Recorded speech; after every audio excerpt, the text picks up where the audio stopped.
Donald Trump ও নেতানিয়াহুর বিরুদ্ধে কঠোর ফতোয়া জারি করেছে ইরানের প্রভাবশালী শিয়া ধর্মীয় নেতা গ্র্যান্ড আয়াতুল্লাহ নাসের মোকাররেম শিরাজি। এনডিটিভির প্রতিবেদনে বলা হয়, ৩০ জুন এই ফতোয়ায় তিনি দুই নেতাকে সৃষ্টিকর্তার শত্রু আখ্যা দিয়ে মুসলিমদের তাদের বিরুদ্ধে ঐক্যবদ্ধ প্রতিরোধ গড়ে তোলার আহ্বান জানান।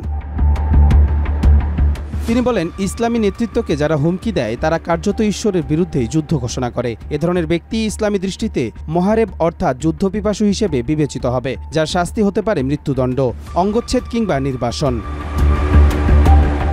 এই ফতোয়ায় মুসলিম রাষ্ট্র ও জনগণের প্রতি আহ্বান জানানো হয় যেন তারা ট্রাম্প ও নেতানিয়াহুর কর্মকাণ্ডের বিরুদ্ধে অবস্থান নেয় এবং কোনোভাবেই তাদের সঙ্গে কোনো ধরনের সহযোগিতা না করে। এমনকি এই শত্রুদের সহানুভূতিও অবৈধ বলে উল্লেখ করা হয়।